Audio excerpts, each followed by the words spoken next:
C'était la rentrée de Touche pas à mon poste ce lundi 4 septembre.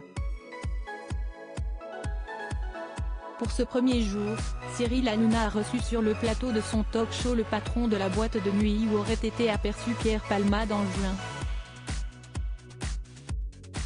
L'occasion pour lui de mettre les choses au clair concernant cette affaire. En juin dernier, alors qu'il venait tout juste de sortir du CHU de Pellegrin, Pierre Palmade se serait offert une sortie à l'Ultra Club, plus grande boîte gay-friendly de Bordeaux, comme le rapportait Paris Match. Ce serait la première fois que l'humoriste serait tout simplement sorti pour danser, comme il l'aurait confié à des proches, depuis le terrible accident de voiture qu'il a provoqué le 10 février dernier en Seine-et-Marne sous l'emprise de stupéfiants, accident qui remonte maintenant à 7 mois et qui a entraîné la mort du bébé que portait une femme dans un autre véhicule et blessant grièvement un autre et jeune passager ainsi que le conducteur, père du garçon.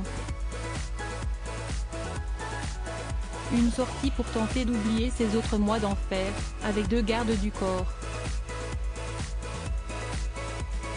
Il s'y serait rendu vers 3 h du matin. Celui qui renvoie une image de sale type, selon ses dires, aurait bu durant cette soirée de rhum coca. Ce lundi 4 septembre, pour la rentrée de Touche pas à mon poste, le patron de l'établissement Julien Colonna a tenu à revenir sur cette histoire. Afin de recontextualiser cette soirée et de corriger certains éléments. Il a notamment expliqué qu'il avait dans un premier temps annoncé que l'humoriste n'était pas venu dans son établissement afin de le défendre, avant de se rétracter et de révéler qu'il était bel et bien venu. Je l'ai laissé entrer, il a réglé son entrée, a-t-il également précisé, avant d'ajouter qu'il a effectivement bu 2 verres avant de rentrer en Uber. En ce qui concerne la vidéo qui a fuité où l'on voit Pierre Palmade danser, elle a été prise à l'entrée de la discothèque. Il a également répondu à Gilles Verdez qu'il accuse d'avoir pris une story avec lui ce soir-là avant de la supprimer. Si est-il des bêtises? Si est-il une ancienne story, a expliqué Julien Colonna, ajoutant que Pierre Palmade est déjà venu auparavant dans sa boîte de nuit, avant la crise de la Covid-19.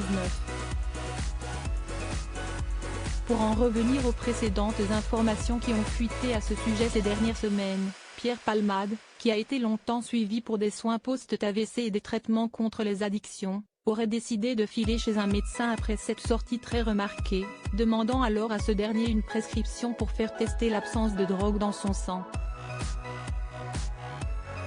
Le service addictologie du CHU de Bordeaux a confirmé qu'aucune trace de drogue n'a été décelée.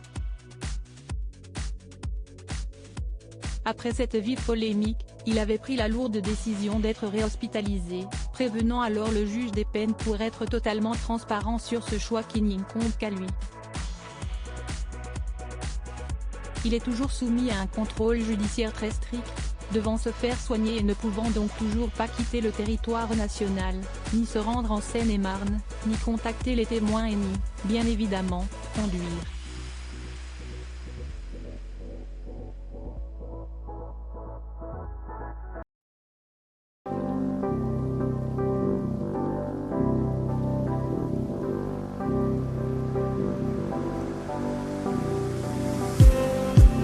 Just need